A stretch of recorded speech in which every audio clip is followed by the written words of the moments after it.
Hi friends, मैं आकांक्षा शर्मा जी की with आकांक्षा में आपका स्वागत करती हूँ। फ्रेंड्स, सुपरवाइज़र के एमसीक्यू सीरीज़ का आज हम 12वां भाग करने वाले हैं। बहुत ही शानदार ये प्रश्न है, इनको ज़रूर कर लीजिए। तो चलिए स्टार्ट करते हैं बिना टाइम गवाए हुए। बहुत ही ज़्यादा इंपॉर्टेंट क्वेश्चन है, यहाँ से प्रश्न आने ही आने हैं। एक एक क्वेश्चन को अच्छे से कर लीजिएगा और कल जो हमारा ग्रुप रहेगा उसमें इन्हीं जो क्वेश्चन है उनका ही टेस्ट रहेगा। जो ग्रुप आपको हमारे नोट्स लेने पर मिला होगा, जिन्होंने भी सुपरवाइज़र के नोट्स परचेज़ किए हैं उनको ये ग्रुप मिला होगा, वहाँ पे हम इसका टेस्ट भी लेंगे। तो चलिए स्टार्ट करते हैं। पहला क्वेश्चन है, भारत में तीसरी स्वास्थ्य नीति कब लाई गई? देखो, भारत में अब तक 3 स्वास्थ्य नीति आ चुकी हैं। तीनों की किस सन में आई ये आपको याद रखना ज़रूरी है। जो पहली स्वास्थ्य नीति आई थी वो 1983 में आई थी, दूसरी स्वास्थ्य नीति 2002 में आई थी और तीसरी 2017 में आई थी। मतलब वर्तमान में कौन सी स्वास्थ्य नीति चल रही है? 2017 वाली स्वास्थ्य नीति चल रही है। और ये कब आई थी?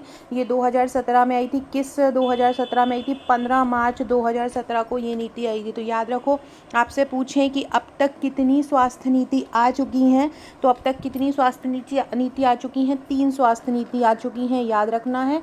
1983 में, 2002 में और 2007 में, ये 3 स्वास्थ्य नीति आ चुकी हैं। अगला क्वेश्चन है, तपेदिक रोग उन्मूलन का लक्ष्य कब तक रखा है? देखो, तपेदिक को मतलब हम बोलते हैं टीबी।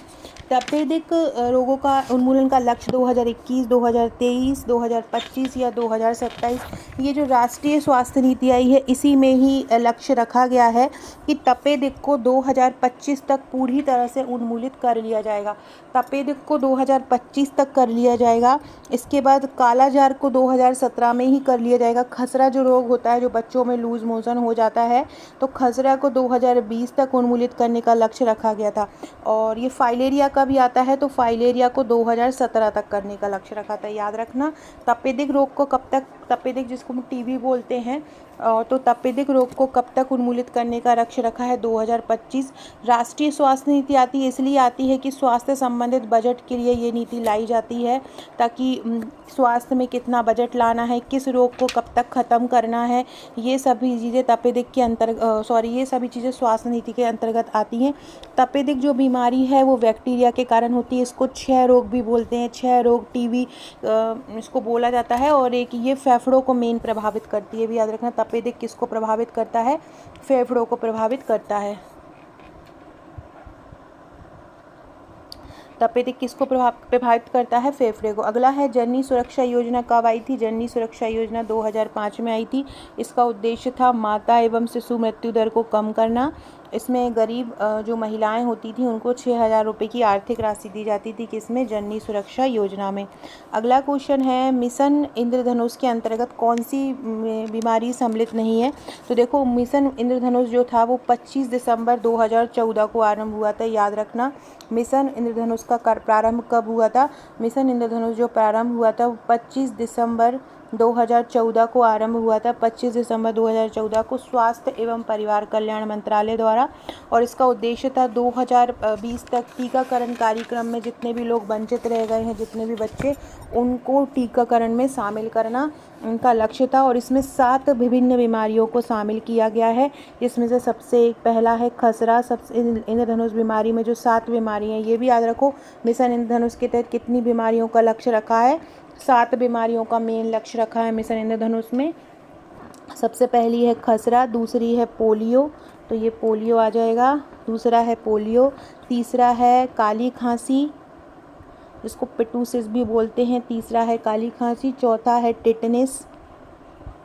पांचवा है तपेदिक, मतलब तपेदिक यहाँ पे पांचवा तपेदिक है। छठवा है डिप्थीरिया, टिटनेस और हेपेटाइटिस बी।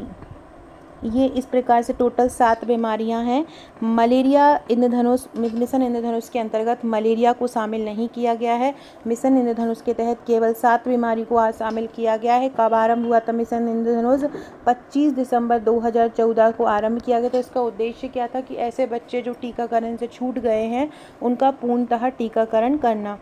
अगला क्वेश्चन है, राष्ट्रीय बाल स्वास्थ्य कार्यक्रम जो है बच्चों का राष्ट्रीय बाल स्वास्थ्य कार्यक्रम, उसके अंतर्गत किस आयु वर्ग के बच्चों को लाभ दिया जाता है? तो राष्ट्रीय बाल स्वास्थ्य कार्यक्रम 0 से 18 बच्चों में बीमारियों की जांच करने के लिए टारगेट करता है। तो राष्ट्रीय बाल स्वास्थ्य कार्यक्रम किसके लिए है? 0 से 18 वर्ष के बच्चों के लिए टारगेट किया जाता है। इन बच्चों को स्पेशली इनमें कोई बीमारी तो नहीं है, इस पर टारगेट किया जाता है और ऐसे बच्चों की खोज की जाती है। अगला है आयुष्मान भारत किस वर्ष से प्रभावी है? आयुष्मान यह भारत, जिसको प्रधानमंत्री जन आरोग्य योजना भी बोलते हैं। आयुष्मान भारत को और क्या बोलते हैं? प्रधानमंत्री जन आरोग्य योजना भी बोलते हैं। ये कब आरंभ हुआ था? ये आयुष्मान भारत या प्रधानमंत्री जन आरोग्य योजना को 2018 में आरंभ किया गया था। 25 सितंबर 2018 को ये आरंभ हुआ था और ये पूरे देश भर में लागू है। इस नीति के तहत गरीबी रेखा से जो नीचे गुजर रहे लोग हैं या बीपीएल परिवार के लोग हैं, उनको 5 लाख रुपए तक का हेल्थ कवरेज दिया जाता था। मतलब वो लोग 5 लाख रुपए तक का अपना स्वास्थ्य की जांच करा सकते हैं, 5 लाख रुपए तक की। तो याद रखिएगा, किस योजना के तहत 5 लाख रुपए तक का हेल्थ कवरेज दिया जाता है? आयुष्मान भारत योजना के तहत दिया जाता है। आयुष्मान भारत या प्रधानमंत्री जन आरोग्य योजना को कब आरंभ किया था? 2018 में। कब? कौन सी 2018 में? तो 25 सितंबर 2018 को इसको आरंभ किया गया था। फ्रेंड्स, ये हमारे महिला सुपरवाइज़र के नोट्स हैं, आप देख सकते हैं। इसमें आपको टोटल 7 बुकलेट दी जाती हैं। 5 बुकलेट इसमें थ्योरी की रहती हैं, बहुत ही इजी लैंग्वेज में हैंड रिटन ये थ्योरी कवर की गई है। एक बुकलेट आपको इसमें एमसीक्यू की दी जाती है, इसमें 3000 प्लस एमसीक्यू हैं। एक बुकलेट 1000 वन लाइनर की दी जाती है। ये तो हुए ऑफलाइन नोट्स की बात, जो आपके घर पर पहुँचते हैं। साथ में हम एक ऑनलाइन आपको ग्रुप भी प्रोवाइड कराते हैं, जहाँ पर हम आपकी तैयारी कराते हैं, जहाँ महत्वपूर्ण क्वेश्चन देते हैं, आपको महत्वपूर्ण प्रश्न, ऐसे टॉपिक दिए जाते हैं जो बहुत महत्वपूर्ण होते हैं। और आपको छोटा सा टॉपिक कोई भी दे दिया जाता है और उससे संबंधित क्वेश्चन लेते हैं। जैसे कि आज हमारा जो ऑनलाइन ग्रुप है उसमें टेस्ट है विकास और पंचवर्षीय योजनाओं का। आपसे वीडियो बनाकर डायरेक्ट वहीं टेस्ट लूँगी मैं। और बहुत ही अच्छे स्टूडेंट कर रहे हैं। सुपरवाइज़र का एग्ज़ाम का भी आपको पता ही है, सुपरवाइज़र का एग्ज़ाम व्यापम ने स्पष्ट कर दिया है कि हमने कैलेंडर में केवल इसीलिए ही नहीं डाला है क्योंकि वो आचार संहिता के अंतर्गत वो विभाग आता। अगर हम उस विभाग की वैकेंसी डालते तो वो उल्लंघन माना जाता। तो ये उन्होंने दैनिक भास्कर को स्पष्ट रूप से बोल दिया है। तो आप लोग इस बात से अगर थोड़े भी आप लोग में समझदारी है तो आप समझ जाएंगे कि वैकेंसी आना ही आनी है। जैसे कि मैं हमेशा बोलती हूँ, प्रायोरिटी लिस्ट पर है व्यापम की ये। तो ये 7 बुकलेट मिलेंगी। ये मेरा व्हाट्सएप नंबर है, इस पर आप मुझे व्हाट्सएप करके ये नोट्स परचेज़ कर सकते हैं। जैसे ही आप पेमेंट करेंगे, एड्रेस भेजेंगे, हम तुरंत आपको ग्रुप से ऐड कर लेंगे। वहाँ आपकी तैयारी स्टार्ट हो जाएगी और 7 से 8 वर्किंग डेज़ में ये आपके पास पहुँच जाएंगे। 1399 प्लस 100 कोरियर इसका चार्ज है। इस प्रकार के इसके साथ एक ऐसा वो MCQ की बुक भी आपको फ्री मिलेगी। इस प्रकार के नोट्स हैं, हैंड रिटन, आप देख सकते हैं। तो अगर आप हमारे नोट्स लेना चाहते हैं, हमारे ऑनलाइन ग्रुप से जुड़ना चाहते हैं, तो आप मुझे व्हाट्सअप कर सकते हैं। अब हम अगला क्वेश्चन देखते हैं। अगला क्वेश्चन है, जो दीनदयाल अंत्योदय उपचार योजना है वो किस वर्ष से प्रभावी है? दीनदयाल उपाध्याय के नाम से ये दीनदयाल अंत्योदय उपचार योजना आरंभ है। दीनदयाल जो थे दीनदयाल उपाध्याय जी, वो हमेशा अंत्योदय की बात करते थे। अंत्योदय का मतलब होता है कि जो व्यक्ति समाज की सबसे अंतिम पंक्ति में खड़ा है उसका उदय करना, मतलब जो समाज में सबसे पिछड़ा है उसको आगे लेके आना, ये उद्देश्य रहा था उनका। तो जितनी भी अंत्योदय योजनाएं होती हैं इन्हीं के नाम पे आई जाती हैं। और दीनदयाल उपाध्याय जी का जो वर्थ है वो 25 सितंबर को है। तो मोस्टली इनकी जो योजनाएं होती है ना 25 सितंबर को ही आरंभ की जाती हैं। तो दीनदयाल अंत्योदय उपचार योजना किस वर्ष से प्रभावी है? 2004 से प्रभावी है। किस डेट को आई थी? 25 सितंबर 2004 को आई थी। फ्रेंड्स, ये याद रखना, सुपरवाइज़र की एग्ज़ाम आना ही आना है। अच्छे खासे पद आने हैं क्योंकि नए पद स्वीकृत हुए, नए आंगनवाड़ी केंद्र स्वीकृत हुए। और आप लोगों के डिले के चक्कर में ये ना हो कि आप लोग इस परीक्षा से, जो कि 5-7 साल बाद फिर से हो रही है, और आप इस इतनी अच्छी अपॉर्चुनिटी को खो दें क्योंकि स्टूडेंट इतनी अच्छी तैयारी कर रहे हैं। मैं केवल उन्हीं के बारे में बोलूँगी जो मेरे ग्रुप में हैं, जिन्होंने मेरे नोट्स परचेज़ किए हैं और जो डेली टेस्ट की तैयारी करते हैं। उनके तो बच्चे भी हैं, वाइफ है वो, और उनको कुछ लोग जॉब में भी हैं, कुछ लोग खुद कार्यकर्ता भी हैं, फिर भी वो बहुत अच्छा कर रही हैं। मैं 20-20, 25-25 क्वेश्चन का टेस्ट लेती हूँ और वो कुछ लोग ऐसे हैं जो पूरे के पूरे मतलब सही लगाते हैं और टॉप 10 में आते हैं। तो आपसे भी यही बोलूँगी कि जितना ज़्यादा पढ़ पाएँ आप ज़्यादा से ज़्यादा पढ़िए। डिस्क्रिप्शन बॉक्स से आपको मेरे व्हाट्सएप टेलीग्राम ग्रुप की लिंक मिल जाएगी, अगर उसको ज्वाइन नहीं किया हो तो उसको भी ज्वाइन कर लीजिएगा। अगला क्वेश्चन है मंगल दिवस योजना, कौन सी मंगल दिवस योजना मंगलवार से संबंध नहीं है। देखो मंगल दिवस जो योजना है वो 2007-8 से आरंभ की गई थी। मंगल दिवस योजना कब से आरंभ की गई थी? 2007-8 से मंगल दिवस को योजना को आरंभ किया गया था। और इसमें बोल रहे हैं कि इनमें से कौन मंगल दिवस से संबंधित नहीं है? रक्तदान, गोद भराई, जन्म दिवस या अन्नप्राशन। देखो गोद भराई प्रथम मंगलवार को होती है, तो ये तो हो गई। गोद भराई प्रथम मंगलवार को होती है, याद रखना। दूसरे मंगलवार को अन्नप्राशन होता है, तो ये भी हो जाएगा। तीसरे मंगलवार को जन्म दिवस होता है और चौथे मंगलवार को किशोरी बालिका दिवस मनाया जाता है, ना कि रक्तदान किया जाता है। तो पहला गलत होगा, बाकी सब सही होगा।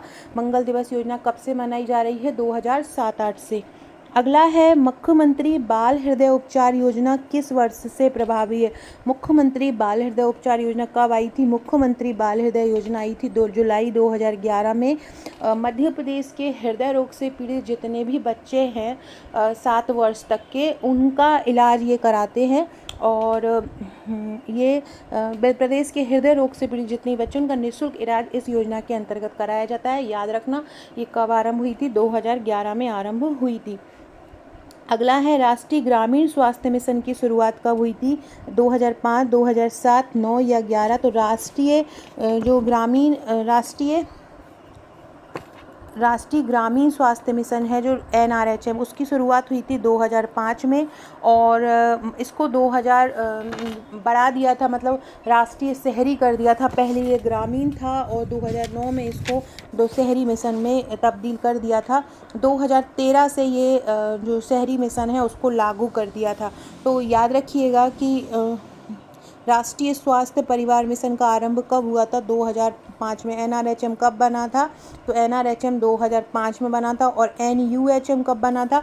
2013 से लागू हो गया था NRHM 2005 से और NUHM 2013 से। फ्रेंड्स, जो अगले क्वेश्चन है वो हम नेक्स्ट वीडियो में करेंगे। वीडियो अच्छा लगे तो लाइक शेयर सब्सक्राइब जरूर कीजिएगा। अगर आप नोट्स लेना चाहते हैं तो मुझे व्हाट्सअप कीजिएगा। Okay friends, thank you.